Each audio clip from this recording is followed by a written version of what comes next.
All rise for the jury. She kissed her children goodbye one summer morning and was never seen again. Audrey Backeberg was 20 years old when she vanished into the void. No trace, no note, just silence. Whispers swirled. Had she been met with foul play, run off with someone, or fallen victim to the unknown? Welcome back to another episode of Justice 4. We are your host. I'm Jackie. And I'm Sam. What the fuck? I know. She's only 20? She's only 20, dude. Yeah. Okay. Today, I'm going to dive into a story that spans over 6 decades. Oh, damn. A tale of disappearance. You know what? I'm not going to tell you what it's about. I'm going to not read that line to you anymore because I don't want you to know. Listen, and y'all think that I'm extremely rude in my episodes? She was going to tell us, and then she decided not to tell us. Okay, please continue since you have layered on the mystery today. That's what I'm doing. We're going to hop into a time machine to start today's case. We are going back to 1962. Yeah. I don't know why that makes me happy. That's not one of my favorite decades. She was really excited. She was really excited when I first told her that. I was. But now I'm so confused because she's only 20 in that picture. How old are them damn kids? Dude, I'll get into it. We're getting into it. But yeah, she's only 20 in that picture. People looked a lot older. No, that's not even what I'm talking about. I was looking at the kids. I'm buckled. Let's go. Yeah, okay. Our story starts in Reedsburg, Wisconsin.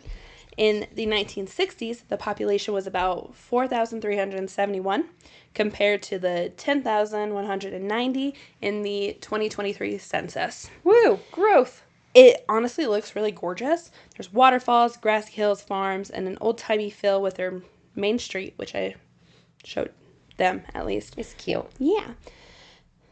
The population started increasing due to the copper mine, but later turned to be known for their grass and dairy. The government website actually has information about their famous Wisconsin cheese, but they're even more known for their butter. They actually have a butter festival that they call Butterfest. I want to go. Okay, I kind of want to go too. Yeah. Audrey Jean Good was one of 6 children. I didn't get confirmation for sure that she was the oldest, but it was confirmed that she was generally the one looking after her younger siblings since her parents worked long hours, so you can speculate. That's an older sister queen right there. Yeah, it makes sense. She was super popular in high school and was actually voted best looking in 8th grade. Oh, dang. Yeah. Way to go. Audrey was married to Ronald Backeberg in 1957 at the young age of 15. Oh, my life makes more sense now. He was 17, so it wasn't super gross. Oh, no, I figured it wasn't super gross, but in the 50s. Yeah. It was very common. They ended up having 2 daughters together. I don't have the daughters' names. It's fine. Sorry. On July 5th, Audrey went to the police station and filed a complaint against Ronald. She was claiming that he has been beating her, hitting her in the head, threatening her life, and was keeping 2 guns in the back of his car. Like in the trunk of his car. Damn, Roger. Ronald, my bad. So, Damn, Ronald. not a very nice guy. But, as you can imagine, it was 1962. Nothing was done. No, not at all. Nope. On July 7th, 2 days later, Audrey left her kids with Ronald and went to collect a paycheck from a local woolen mill where she was working. This was the last time anyone had seen Audrey. Initially, the investigation turned up with very little. Audrey was not the type of person to just leave without a word, especially without her children. Her departure seemed completely out of character, which only deepened the mystery even more.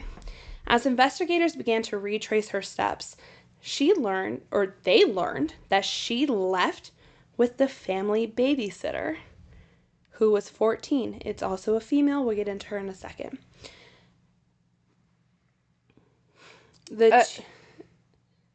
Keep going. Sorry. The 2 reportedly hitchhiked to Madison, Wisconsin. which was a couple of hours away. Yeah. Then they boarded a Greyhound bus to Indianapolis, Indiana. Like, this is all, like, confirmed that they found this? The babysitter is the one that told them, the authorities.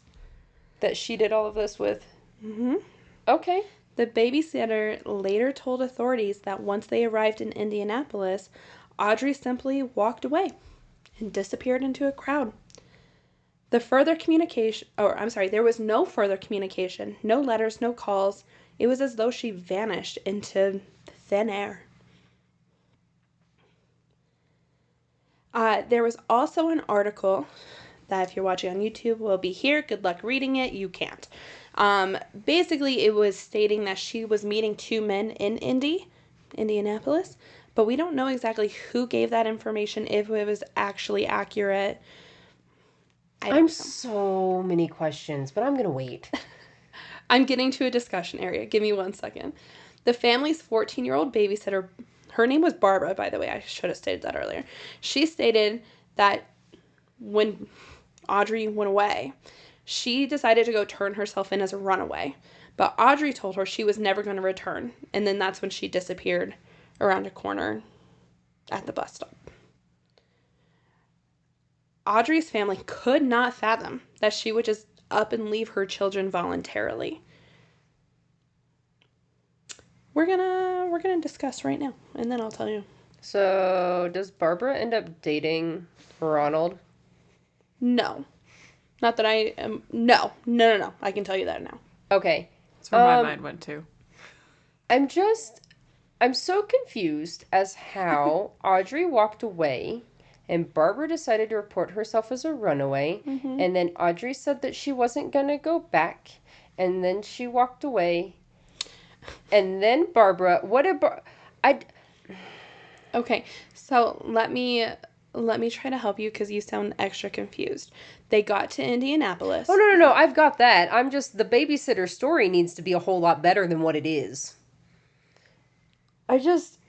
It makes zero sense, but if you guys went on a fun little trip to Indianapolis, how did she just go back on her own then? Did she go report herself as missing? What'd she do? She reported herself. Barbara?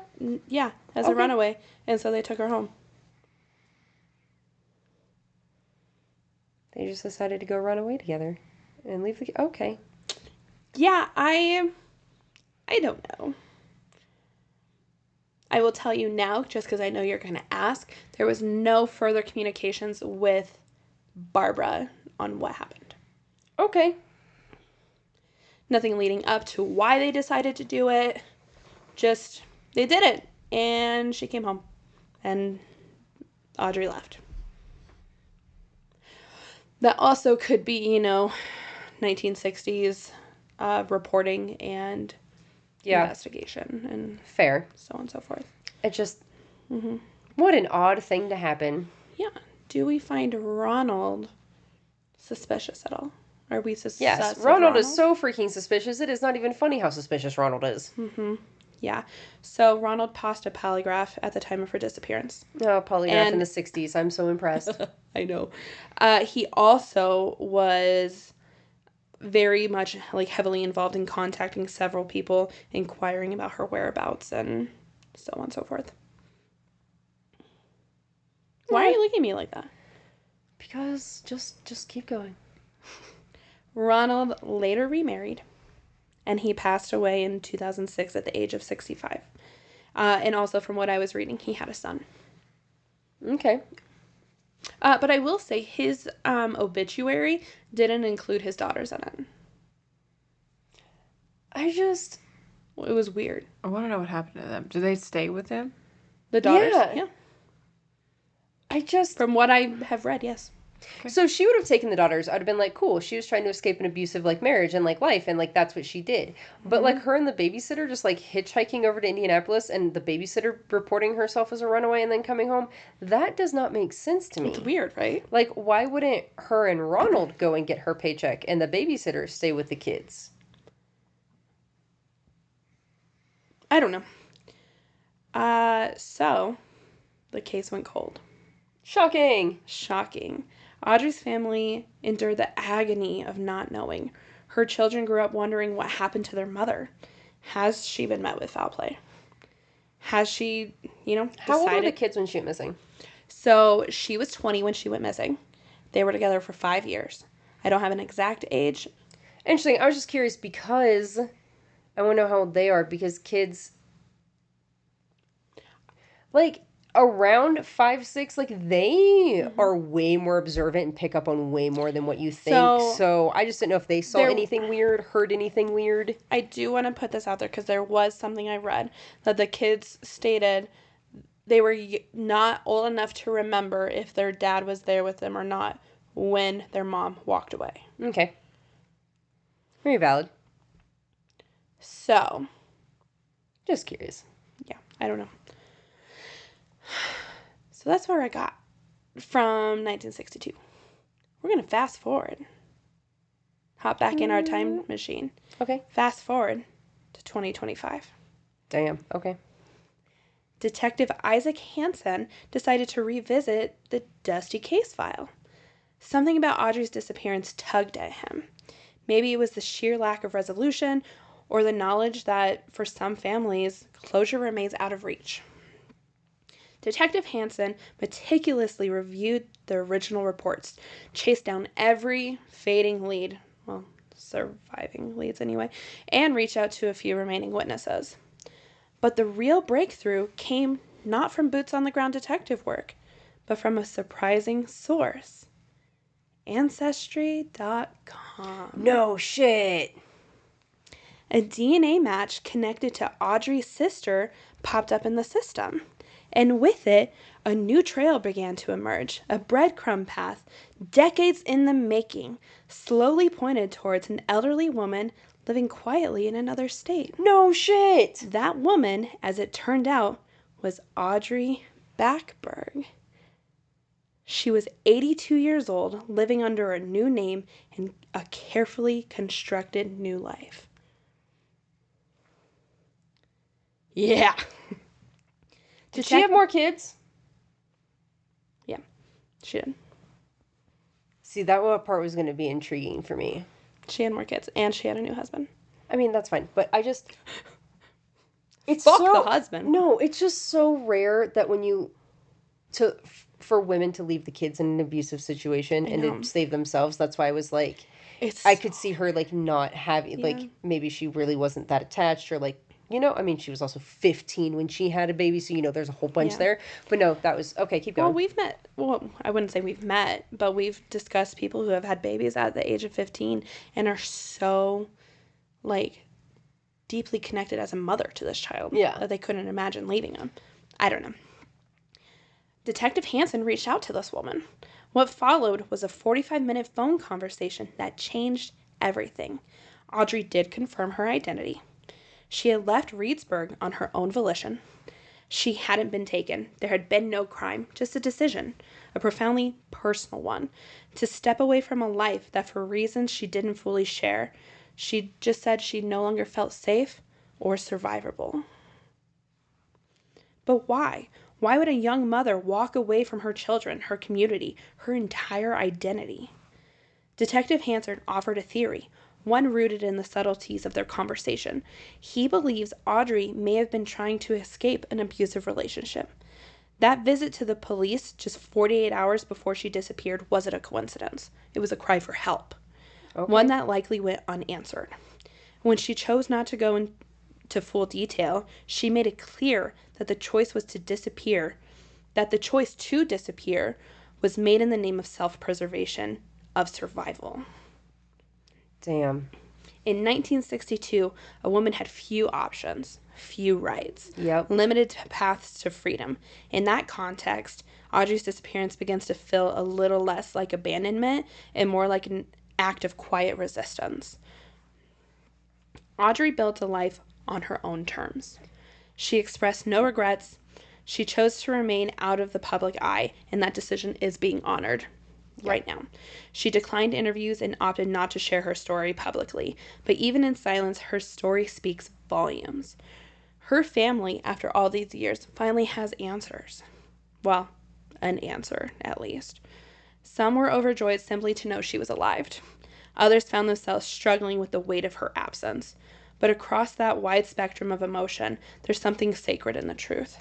After more than 6 decades, the waiting is over. Okay, that's crazy. That's not where I saw this was going. I know. But also, thank you for the memorization to put us back in the 60s with where women sat on their ability to leave and do things, and how she had to make the incredibly hard decision to take her kids with her or not, and it was a whole lot easier for her to stay hidden and to start a new life without having 2 little ones with her that she would have to enroll in school. They would be looking for the kids. The kids would be very, very much more looked for than she would be. Yeah, that's... Not to mention, there's so few ways for a woman to actually be able to make money. Yeah. At that time, she wouldn't have been able to support them. No. Yeah. Yeah, that was, oh God, that must have been horrible. And then after years and years of not contact anybody, even after he died, like, she probably didn't even know, because I don't even think she probably would have tried to keep tabs because risk of being found out. So I did read, she was just on the outskirts of Wisconsin, so she didn't go far. Oh, damn. Yeah. So is the babysitter story true or not? Babysitter story's true. So, but then she ended up back in Wisconsin. Indiana's not far from Wisconsin. Oh, yeah, I know, but like just for her to go and then go back. Yeah, I know. Oh, I guess weird. for the babysitter well, that actually makes a lot of sense. Yeah. Because that way the babysitter could tell him that, oh, we were in Indianapolis, that's the last place I saw her. Yeah. We can discuss now. We'll discuss now before I finish that. So I feel like, yeah, it makes complete sense why she didn't take the kids with her. I get it. She wouldn't be able to support them. That's a really hard decision for anyone to make. That's an impossible decision to make, but at this 15 years old. Yeah. She was 20. That's 5 years of, and you're growing and emotionally maturing, and he's abusive, he's a dick, and he's older, and you have to take care of these kids. No one believes you, and you're stuck at home with these kids all the time. I mean, she was working some, but it's just...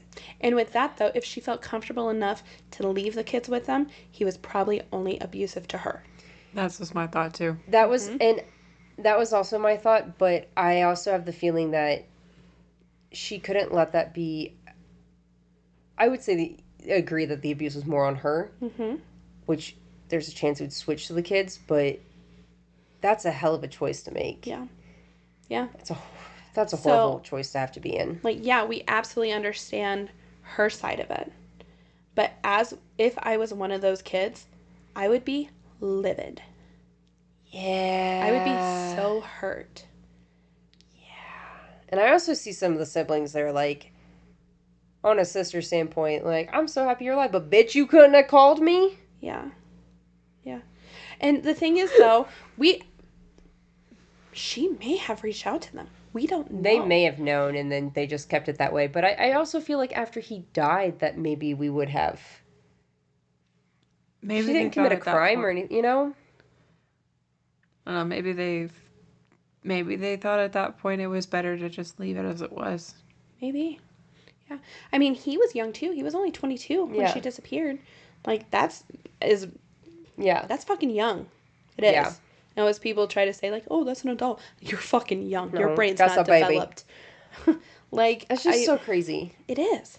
It's so crazy. And it explains why he was, like, helping look for her and, like, trying to figure it out. Because he's all, I don't know.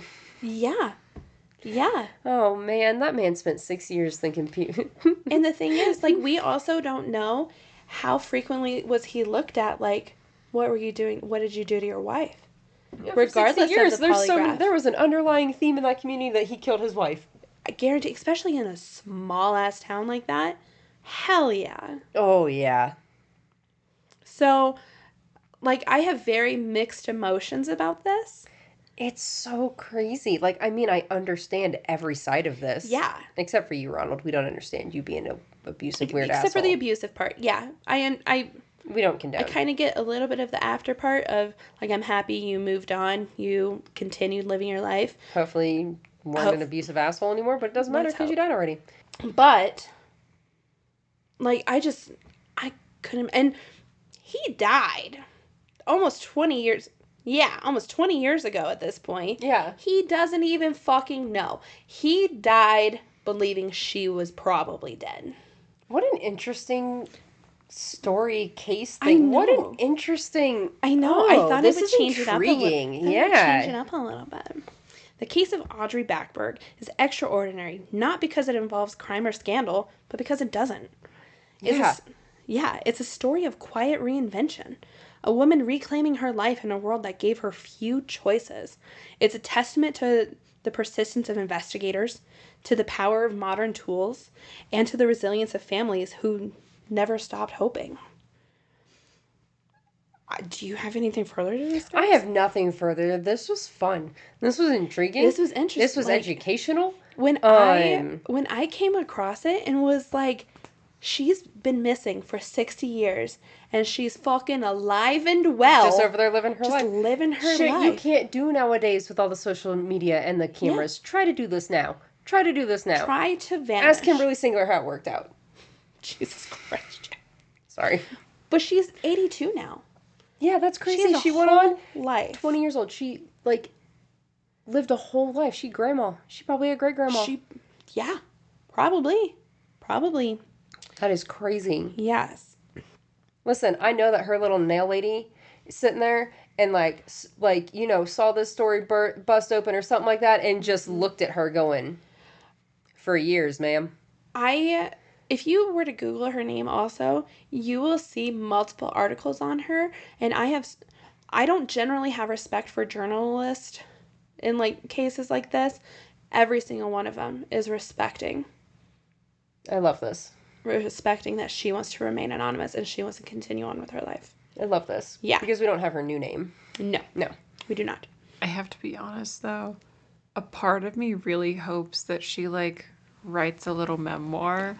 Yeah. Even if she has it released after she passes. I just want to know. I know. I want to know It's how she sick. did it, what she did, what were her moves. I want to know. I know. And did her husband know? Did she tell him? Highly doubtful. But maybe. I also highly doubtful. But who knows? Maybe she got really drunk one night and told him. And how would you even bring that up? Legitimately, you're on the night of your 50th wedding anniversary and you're like, listen, so you ain't going anywhere at this point. Could you Do you want to hear a imagine? really funny story about my 20s? But also, here's this. She had more kids. Yeah. Do they know now? No. Listen, neither one of you have kids, so I know y'all are don't. looking at me funny right now. They can tell if you've already given birth before. Mm-hmm.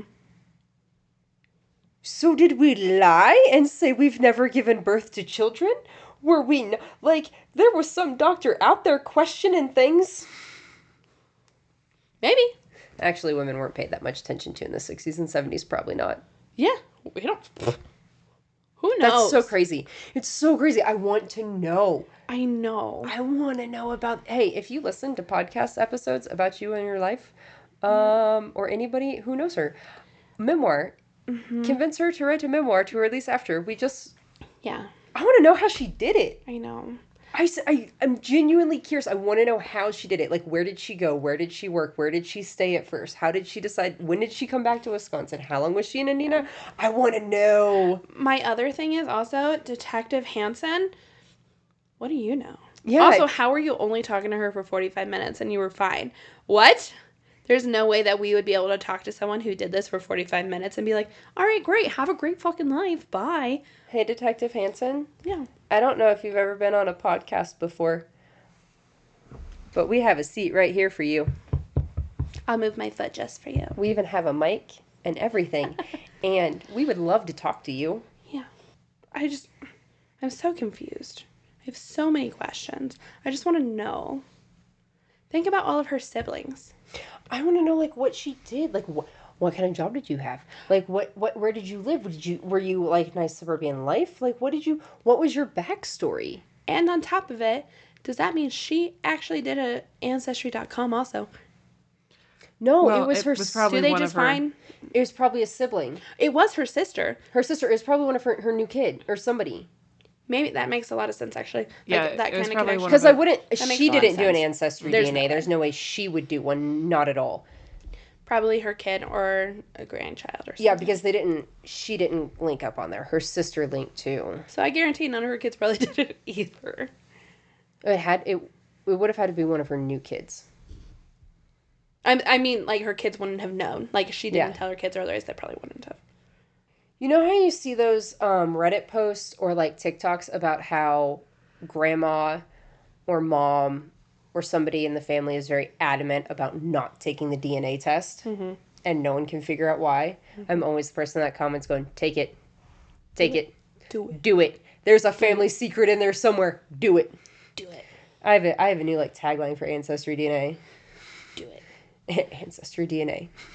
Surprise! Yikes. Anyway, we don't have a lot of answers. I am happy people are letting her remain where she's at. They're honoring her wishes. Honor which I her love privacy. Do that. She worked so hard to have this, and that. She deserves it. yeah, But she put out a deserves her own memoir. privacy and all of that. Just please put out a memoir because we want to hear about it because it sounds so freaking cool. Yeah. Oh, that's what it was. Now I remembered. Sorry, it took me a second to get there.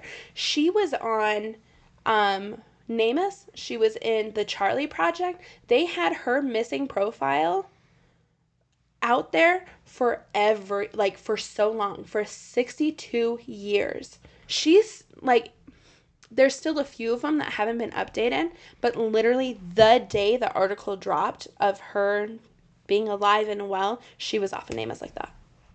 Well, and honestly, I can see it not nobody connecting those dots because she probably gave herself a different hometown.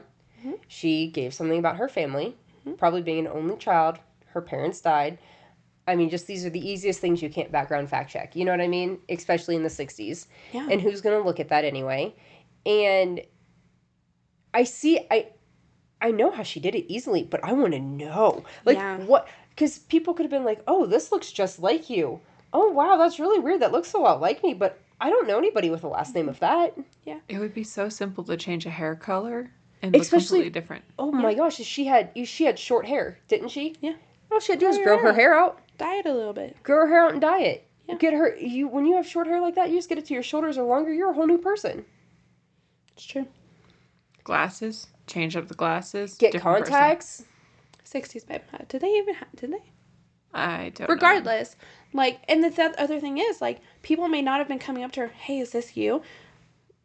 Because things don't spread like they do now. No, and she was on the outskirts of Wisconsin. We don't know when she went back to there. She could have been in Indiana for a while. She could have been anywhere. She could have been anywhere, and unless we are like at the Walmart with the signs up, standing She- next to it. most likely did her best to avoid going back anywhere near. Yeah. Or she just hung out at Butterfest and was like, and like no one noticed. I don't know. Oh my god, and it's so easy for her. Like, we got secretary desk jobs, and nobody paid attention to secretaries and assistants. They were No. looked right over. Nobody actually looked at them. Yeah. Whatever, I'm proud of her. I'm so proud of her. I feel sorry for her Like, family. I feel sorry for her kids. I do, but something must have been so wrong that for 60 years she didn't even reach out. Like, she had to have been so scared and so Yeah. afraid of that whatever that was just kept her like this until somebody found her. Yeah. Like, because technology came so far, even in he died in 2006, you said? Mhm. Even by 2006, we had MySpace. Facebook was there for college kids. We had a lot more. She easily could have found out that he died in 2006 and come back around her family and other stuff. I'm sure that, like, she didn't want to deal with, like, all the backlash. pain and all the backlash Yeah. and people not understanding, but Yeah. I mean, I get it. I mean, I'd be so hurt as hell that like my sibling didn't feel like they could come to me, but like how scared must my sibling have been to do this? Also, just imagine the grief all of her siblings went through. Also, And if she was her. essentially the one parenting them, Yeah. she, like you said, she probably had to grieve them too. And She like never- like you said, if that's her sister in that picture, her siblings Maybe. spent a lot of time with her. yeah, she helped raise them. Her parents Yeah. were working all the time. Oh, it's just so Crazy. it's so crazy. And like and everybody's feelings are valid. Yeah, absolutely. Everybody's feelings are valid in this. Nobody is Yeah. more right than the other. Nobody's more wrong than the other. Yeah, The only person who shouldn't have valid feelings is Ronald's bitch ass. he's dead. It's fine. Yeah, I know. Wow, this is a crazy one. Did anyone give this to you, or did you just find No, it? I found it. Oh man, you had another People magazine article time like I did. I mean, that's not where you found it, but KKTV. oh dang, I KKTV. know. Okay. I know. I mean, they just do national stuff and put it on their website. It worked out. With that being said, though, thank you guys for joining us for another episode of Justice 4. We hope you liked it. We hope you liked it. We did. It was a little different than what we normally do, but it was fun. not at the same, like, it's interesting. It's so interesting. It's so interesting. But please remember, please respect our privacy.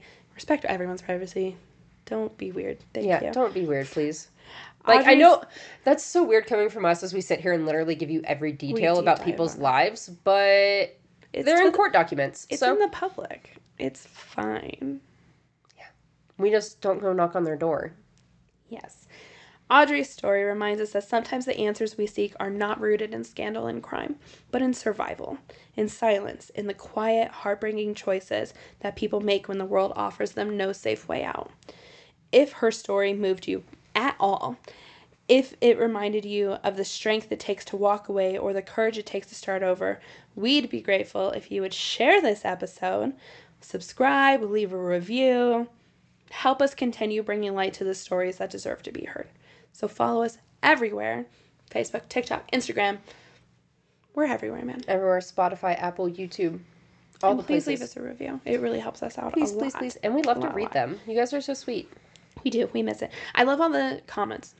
Yeah. So I do want some reviews. Keep the Spotify comments have been going off lately. I love them. So keep them coming. Yes. If you or someone you love is currently suffering from domestic violence, help is always available. Please call 1-800-799-7233 or text the word BEGIN to 88788. Help is available 24/7 and in over 200 languages. Until next time, you guys, stay safe, stay compassionate, and remember, sometimes the greatest mysteries aren't about what happened, but why. We will catch you guys next week with an all-new episode. We love you guys. Love you. Welcome. We love you in season 2. What? I don't know what the fuck I'm saying. What the hell did you just say? I'm leaving. I'm getting out of here. We'll see you guys next week. I love you. Okay. Bye. I love you less aggressively than that.